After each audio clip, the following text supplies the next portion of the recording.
Hello everyone, welcome back to my YouTube channel once again बच्चों। My name is Aadish Khankar and आज हम लोग continuation करने वाले हैं अरिथमेटिक प्रोग्रेशन का for SSC class 10। But SSC class 10 के साथ साथ जिसको इसको अरिथमेटिक प्रोग्रेशन समझना है, चाहे वो कौन से दूसरे बोर्ड का भी हो, तो भी इसको वीडियो को देख सकता है एंड समझ सकता है यहाँ पे, बिकॉज वीडियो यहाँ पे काफी आप लोग के लिए इंफॉर्मेटिव रहेगा। बच्चों, इसके पहले कि मैं स्टार्ट करूं आज का session, I would like to say one thing. Description box में, यहाँ पे डिस्क्रिप्शन में जाकर देखोगे तो आपको काफी सारे लिंक्स तो मिलेंगे, but at the same time Telegram का भी लिंक मिल जाएगा। टेलीग्राम को जुड़ जाना बच्चा, ज्वाइन हो जाना। वहां पे मैं आपको ये सारे जो भी चीजें मैं पढ़ाता हूं उसका नोट्स प्रोवाइड करता हूं एंड काफी सारे इंटरेस्टिंग चीजें भी आगे जाके आने वाली है, जैसे कि क्वेश्चन पेपर्स वगैरह सारे चीजें मैं वहां पे अपलोड करने की कोशिश करूंगा। तो आज हम लोग यहाँ पे अरिथमेटिक प्रोग्रेशन पढ़ने की कोशिश करेंगे। तो आज का टॉपिक क्या है? Today's topic that we are going to cover is TN formula. तो हमारा हो चुका है, ऑलमोस्ट सब कुछ खत्म हो गया टीएन के फॉर्मूला से रिलेटेड। तो आज हम लोग एक छोटा सा टॉपिक करेंगे जो आपके टेक्स्ट बुक में है, something called as the consecutive terms of an AP. आज हम इसका डिटेल में समझने की कोशिश करते हैं, क्वेश्चंस एंड इसका स्टार्टिंग का फंडामेंटल्स भी समझने की कोशिश करते हैं। सो लेट्स स्टार्ट बच्चों।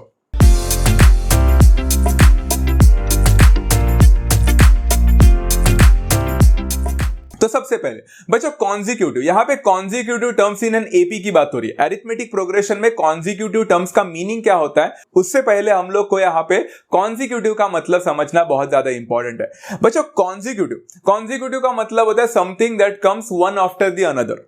इसको आप लोगों ने वर्ड प्रॉब्लम्स में काफी दफा पढ़ा है बच्चों, खासकर आप लोग ने लीनियर इक्वेशंस या फिर क्वाड्रेटिक इक्वेशंस में कॉन्जिक्यूटिव का वर्ड सुना है, जैसे consecutive natural numbers, consecutive whole numbers. Consecutive का मतलब होता है something that comes one after the another, उसके तुरंत बाद आना। जैसे नेचुरल नंबर में 1 के तुरंत बाद 2 आता है, 2 के तुरंत बाद 3 आता है, उसको हम कॉन्जिक्यूटिव बोलते हैं। तो अरिथमेटिक प्रोग्रेशन में कॉन्जिक्यूटिव टर्म्स को डिनोट करने का एक तरीका होता है, वो हम लोग आज सीखने की कोशिश करेंगे। तो सबसे पहले बच्चों हमें पता है कि अरिथमेटिक प्रोग्रेशन में सबसे पहले टर्म को हम ए करके नाम देते हैं। तो सबसे पहला टर्म को मैंने यहां पे ए करके बोल दिया, तो जाहिर सी बात है बच्चा, मेरा उससे तुरंत बाद आने वाला जो कॉन्जिक्यूटिव टर्म रहेगा उसके बाद का, वो जाहिर सी बात है बच्चा कॉमन डिफरेंस से बढ़ेगा। तो the next term that I will be having will be called as a plus d.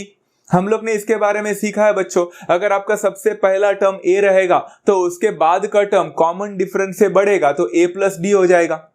And उसके बाद का थर्ड टर्म जो रहेगा बच्चा, वो और एक कॉमन डिफरेंस से एक और बार इंक्रीज हो जाएगा and it will lead to a plus two d. तो क्या ये तीनों consecutive terms of an AP बन रहे हैं क्या? The answer to this is हाँ, ये बन तो रहे हैं। बट बच्चों आप लोग को पता है, अगर मैंने इन तीनों को consecutive terms of an AP ले लिया ना बच्चा, तो आप लोग जो प्रॉब्लम सॉल्व करने जाओगे वो काफी डिफिकल्ट जाएगा आप लोग को। It will become very very very difficult for you to do. अब क्यों डिफिकल्ट बोल रहा हूं, आप लोग को शायद से अब तक समझ में नहीं आया होगा। धीरे धीरे मैं आपको सब कुछ समझाऊंगा, जब मैं आपको प्रॉब्लम सॉल्व करने बोलूंगा ना तभी। क्या हम लोग इन तीनों को अरिथमेटिक प्रोग्रेशन का कॉन्जिक्यूटिव टर्म्स ले सकते थे क्या? The answer to this is ले तो सकते थे, बट कॉम्प्लिकेटेड हो जाएगा। तो इस चीज को निकालने के लिए, इस कॉम्प्लिकेशन को निकालने के लिए कुछ एक तोड़ होना चाहिए। तो आपके टेक्स्ट बुक ने यहाँ पे आपको एक सोल्यूशन देके रखा है। वो क्या है मालूम है? यहाँ पे सबसे पहले हम 3 कॉन्जिक्यूटिव टर्म्स को, जिस हिसाब से मैंने यहाँ पे एग्जाम्पल लिया है वैसे ना लेकर, हम इसको सिमेट्रिकल वाइज लेने की कोशिश करेंगे। अब सिमेट्रिकल वाइज का मीनिंग क्या बताता हूं बच्चों। सबसे पहले मैं यहां पे देखो, मैंने ए करके दिखाया है। Can you see the one of the term is called as a. तो फिर मैंने क्या किया मालूम है, इसको सिमेट्री, इसको मिरर इमेज बनाने के लिए ए के लेफ्ट हैंड साइड वाला जो टर्म है मैंने उसको ए माइनस डी करके ले लिया, एंड जो राइट हैंड साइड में है उसको मैंने ए प्लस डी करके लिया। मतलब मेरा मिडल टर्म अभी ए हो जाएगा एंड मेरा फर्स्ट टर्म जो होगा वो कॉमन डिफरेंस से घटेगा एंड मेरा जो थर्ड टर्म है वो कॉमन डिफरेंस से बढ़ेगा। एंड आप लोग देख सकते हो ये भी कॉन्जिक्यूटिव टर्म्स ही हो रहा है।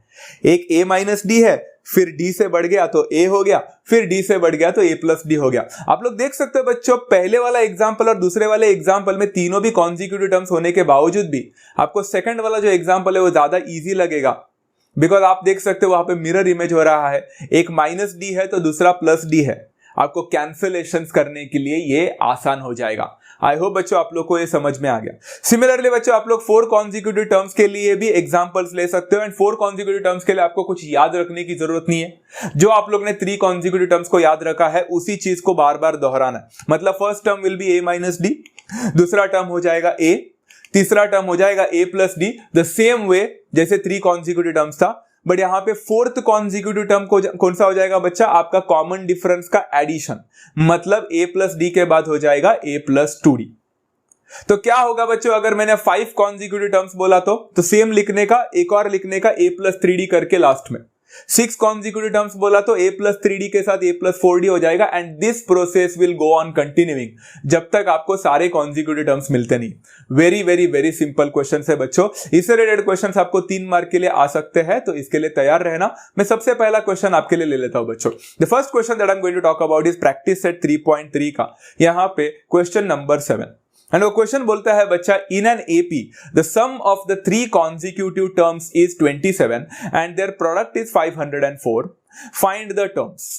ओके चलो कोई बात नहीं, क्वेश्चन नहीं समझा तो कोई बात नहीं। यहां पे बच्चों ब्रैकेट में आप लोग एक देख सकते हो, ब्रैकेट में क्या लिखा है, assume that the 3 consecutive terms in an AP be a minus d, a and a plus d. आपको पता है बच्चों, आपके टेक्स्ट बुक में ही ये देके रखा है, तो उन्होंने खुद हम लोग को अज्यूम करने बोला है, तो हमें यही अज्यूम करना पड़ेगा, इसके अलावा कुछ नहीं करना पड़ेगा।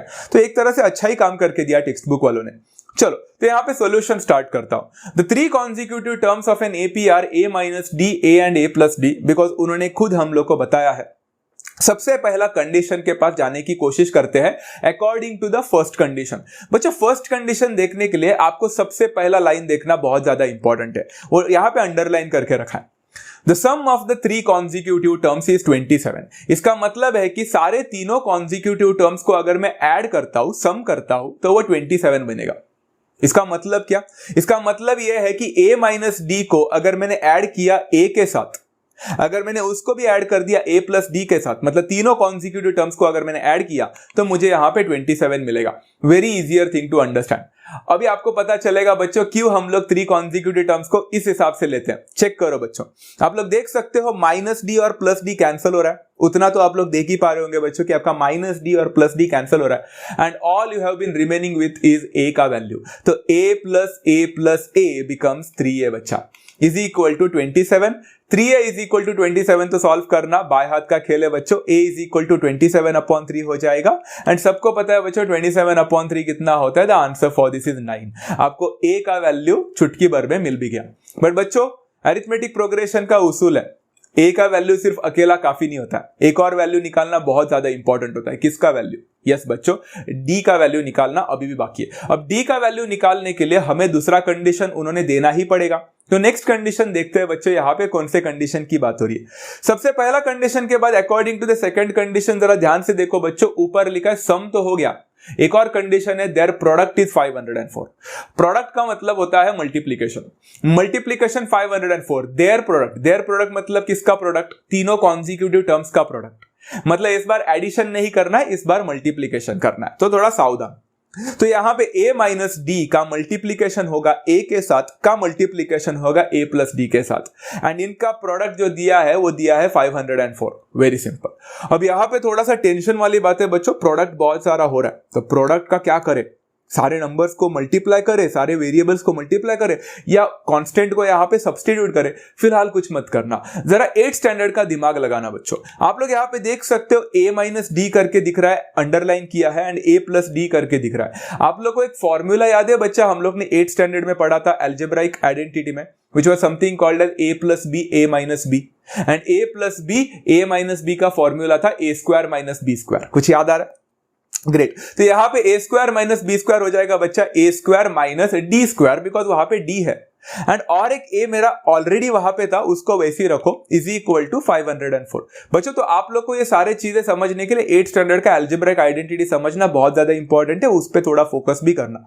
अब मैं क्या करूंगा मालूम है बच्चों, यहाँ पे ना मुझे लगता है कि मुझे 9 का वैल्यू, मतलब a का वैल्यू जो 9 है वो यहाँ पे मैं सब्स्टिट्यूट कर सकता हूं, है कि नहीं? तो therefore what will happen is a square minus d square हो जाएगा 9 स्क्वायर माइनस डी स्क्वायर, क्योंकि 9 वहां पे वैल्यू पता है हमें a का, एंड a का वैल्यू 9 है, इज इक्वल टू 504।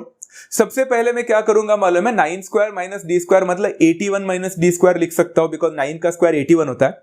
फिर जो 9 दिख रहा है ना बच्चा वहां पे, क्यों ना उस 9 को कांस्टेंट के साथ लेके जाए, है ना, अपने ही बिरादरी वाले के साथ, तो 504 डिवाइडेड बाय 9 हो जाएगा। वेरी सिंपल ना, कैलकुलेशन इजी बन जाता है ऐसा करने पर। अच्छा, 81 minus d square is equal to, अब 504 को 9 से डिवाइड करो बच्चों, क्या आंसर मिलेगा? कितना मिलता है बच्चा? 9 5 45, है ना 45 और 9 6 जार, मतलब यहाँ पे 56 मिलना चाहिए। चलो 56 ही मिल गया।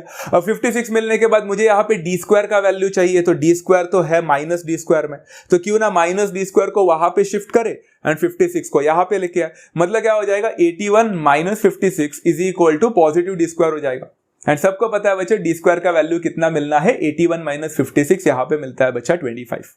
अब यहाँ पे सबसे बड़ा गलती, ये गलती के बारे में मैं एकदम आराम से बता रहा हूं, अब भी नोट करके रखना अपने नोटबुक में कि ये गलती हमसे होने वाली है।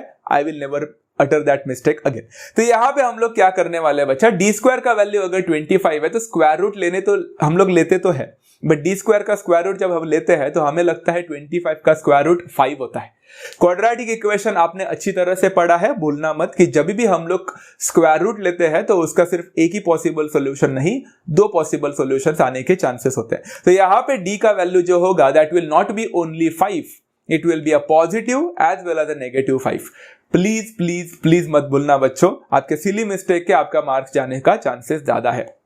चलो ठीक है, आगे बढ़ता हूं बच्चों। यहाँ पे देख सकते हो, अगर मुझे a का वैल्यू क्या क्या है, यहाँ पे a का वैल्यू 9 है और d का वैल्यू 2 है, प्लस एंड माइनस 5। तो अगर इफ a का वैल्यू अगर मैं 9 लेता हूं एंड अगर d का वैल्यू मैं 5 लेता हूं, जो कि केस नंबर 1 है, तो मेरे 3 कॉन्जिक्यूटिव टर्म्स कौन से रहेंगे। The 3 consecutive terms will be a minus d, जो कि हो जाएगा बच्चा 9 minus 5 which is equal to 4।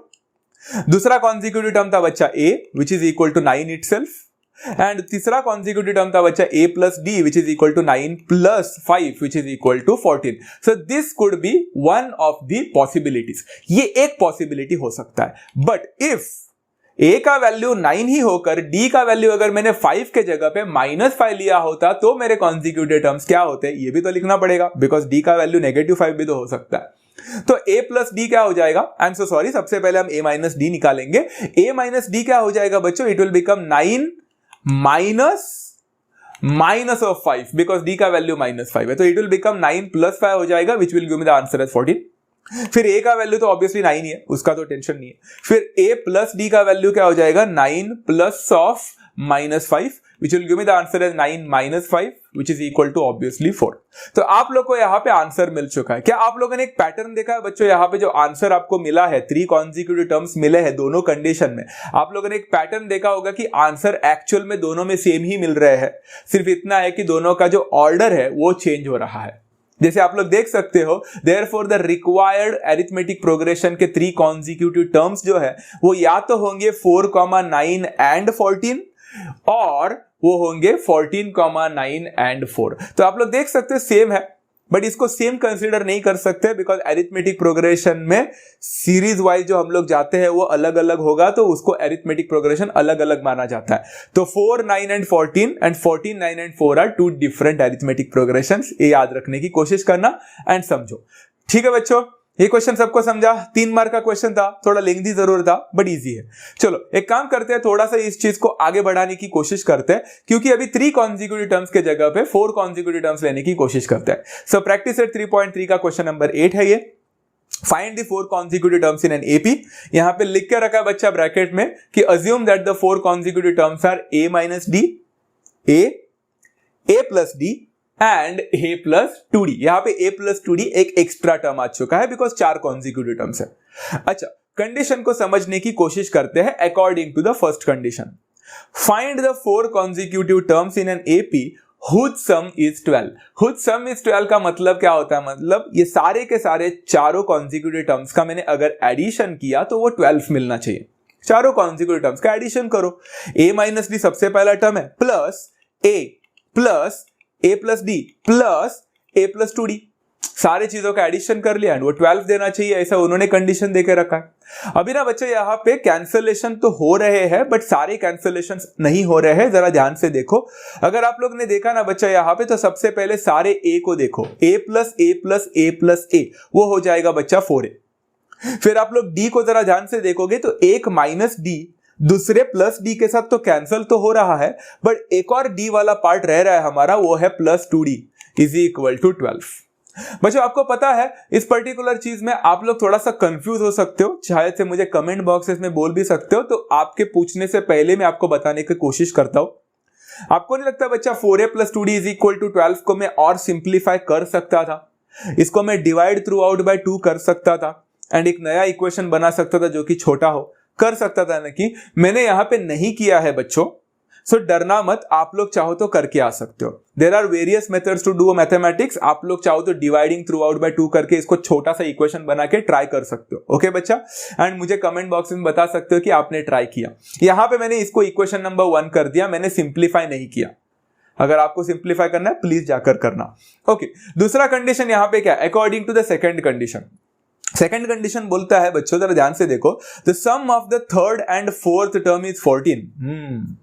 The sum का मतलब होता है addition of third term and the fourth term. आप लोग देख सकते हो बच्चों, जो 4 टर्म आपने लिए थे a - d, a + d and a + 2d, उसमें थर्ड एंड फोर्थ टर्म कौन सा, ऑब्वियसली कि जो लास्ट के 2 टर्म है उसको थर्ड एंड फोर्थ टर्म बोलेंगे। तो कौन सा हुआ, एक हुआ a + d प्लस दूसरा हुआ बच्चा a + 2d, ये थर्ड एंड फोर्थ टर्म है। इनका सम कितना होगा उन्होंने बोला है बच्चों, उनका सम होगा 14, तो मैंने यहां पे 14 लिख लिया।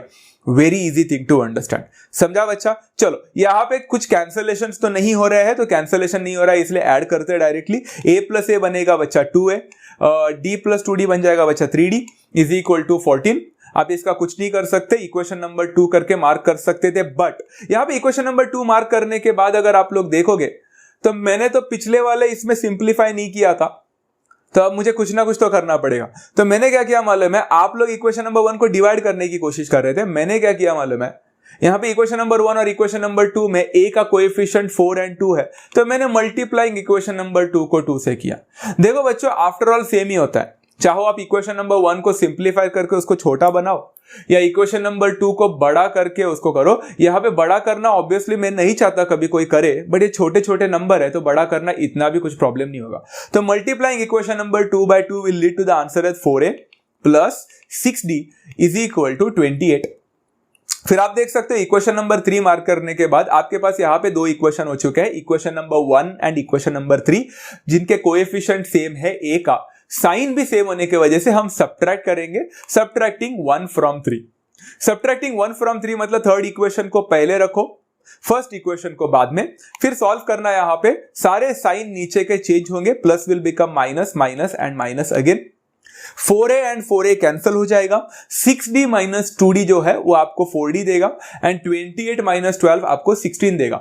बच्चों 4d = 16, तो d का वैल्यू तो जाहिर सी बात है 4 होना चाहिए, क्योंकि 16/4 gives me the answer as 4।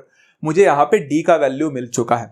अब आप देख सकते हो बच्चों, मुझे सिर्फ d का वैल्यू मिला है एंड ये लीनियर इक्वेशन था साइमल्टेनियस, तो हमें d का वैल्यू मिलते ही आप a का वैल्यू निकाल सकते हो bye substituting in any equation of your choice.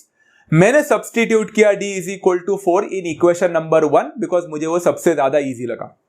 4a + 2d = 12 में आप लोग d का वैल्यू डाल देना, तो 4a + 2 × 4 = 12 बनेगा, जो कि देगा 4a + 8 = 12। सो 4a = 12 - 8 हो जाएगा बिकॉज शिफ्टिंग, तो यहां पे 4a = 4 मिलेगा। जाहिर सी बात है a का वैल्यू तो 1 ही होना चाहिए because 4/4 gives me the answer as 1। Very very very simple thing to understand. आपको a का वैल्यू मिला, आपको d का वैल्यू मिला, अभी आप लोग को सिर्फ सब्स्टिट्यूशन करना है बिकॉज उन्होंने हमसे पूछा है कि हमें फाइंड करना है ऑल दी 4 कॉन्जिक्यूटिव टर्म्स। बच्चों ये वाले क्वेश्चन में आपके d के 2 अलग अलग वैल्यूज नहीं मिले हैं, d का सिर्फ एक ही वैल्यू मिला है, इसलिए ये क्वेश्चन प्रीवियस क्वेश्चन से ज्यादा इजी बन जाता है। चलो, सो सबसे पहला टर्म है a - d। a - d मतलब हो जाएगा 1 - 4, जो कि देगा -3 -3। फिर दूसरा टर्म है बच्चा a = कितना हो जाएगा बच्चा, a तो यहां पे 1 ही है तो टेंशन लेने की जरूरत नहीं। फिर a + d हो जाएगा बच्चों, a + d is 1 + 4 which is equal to 5। And last but not the list 4 consecutive term है, तो लास्ट वाले कॉन्जिक्यूटिव टर्म्स को भूलना मत। a + 2d = 1 + 2 × 4, that gives me 1 + 8, that gives me the answer as 9। So final statement लिखना ना भूले बच्चों, the required terms, the required 4 consecutive terms of an AP है, वो होगा बच्चा -3, 1, 5 and 9। And this is how you complete a 3 mark question once again, and it is as simple as that। तो आप देख सकते हो बच्चों, अरिथमेटिक प्रोग्रेशन में भी लीनियर इक्वेशन का इस्तेमाल बार बार हो रहा है। काफी क्वेश्चंस देखे हमने जहां पे लीनियर इक्वेशंस का इस्तेमाल हो रहा है। सो लीनियर इक्वेशन को सिर्फ वहां तक सीमित मत रखना, लीनियर इक्वेशन तक, इसके काफी जगह पे एप्लीकेशंस होते हैं। चलो let's take one more question and मुझे लगता है आज का लास्ट क्वेश्चन लेंगे हम इसको। ये क्वेश्चन ना बच्चा एक हॉट्स वाला क्वेश्चन है जो आपके टेक्स्ट बुक में ऑलरेडी प्रेजेंट है। इसको शायद से एस्टेरिस्क मार्क दिया गया है, शायद से देख लेना बच्चा। क्वेश्चन काफी इजी है बट इसको समझने के लिए जो टाइम लगता है ना स्टार्टिंग में, वो बहुत ज्यादा इंपॉर्टेंट है। क्या क्वेश्चन है? Divide 207 in 3 parts such that all parts are in AP and the product of the two smaller parts will be 4623। बच्चों क्वेश्चन को समझने की कोशिश करते हैं। सबसे पहले उन्होंने बोला है कि उनके पास 207 करके एक नंबर है, उसको 3 हिस्सों में बांटना है एंड वो तीनों भी हिस्से अरिथमेटिक प्रोग्रेशन में। अब जाहिर सी बात है बच्चा, 3 हिस्सा बोला है एंड वो तीनों हिस्से अरिथमेटिक प्रोग्रेशन रहेंगे, तो आपका दिमाग नहीं चमका बच्चों यहाँ पे? ये तीनों के तीनों जो है पार्ट वो कॉन्जिक्यूटिव टर्म्स हो जाएंगे एक दूसरे के, क्योंकि अरिथमेटिक प्रोग्रेशन में तो कॉन्जिक्यूटिव ही होने वाला है कि नहीं? So this is a question related to 3 consecutive terms. तो याद करो बच्चों, हम लोग ने क्या यहाँ पे अंडरस्टैंड किया था कि 3 कॉन्जिक्यूटिव टर्म्स हमेशा हम लोग क्या अज्यूम करेंगे, इस बार टेक्स्ट बुक में दिया नहीं है। So let the 3 consecutive terms या फिर द 3 पार्ट्स ऑफ 207 इस क्वेश्चन में be a minus d, a and a plus D.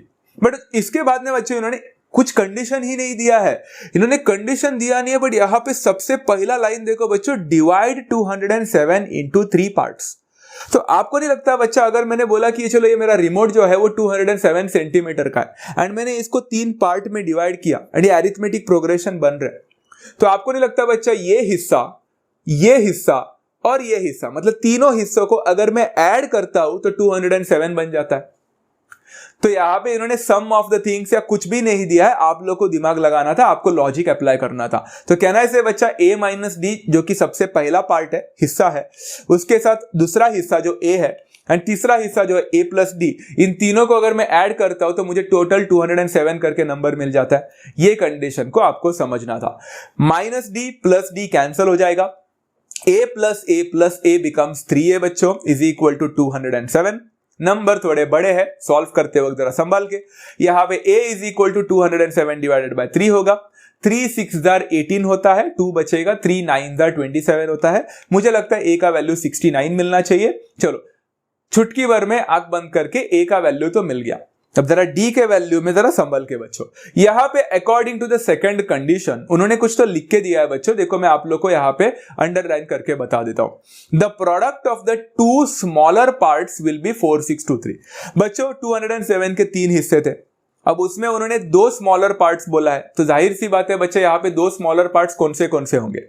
एक होगा a माइनस डी एंड दूसरा होगा a, because a plus D तो सबसे बड़ा पार्ट है, उसको तो नहीं ले सकते। एंड उन दोनों का प्रोडक्ट लेने बोला, तो प्रोडक्ट मतलब मल्टीप्लीकेशन होता है। तो क्या मैं बोल सकता a माइनस डी जो कि सबसे पहला छोटा पार्ट है और दूसरा a है, इन दोनों का मल्टीप्लीकेशन मुझे यहाँ पे 4623 देगा। बच्चों 4623 बहुत बड़ा नंबर है, संभल कर।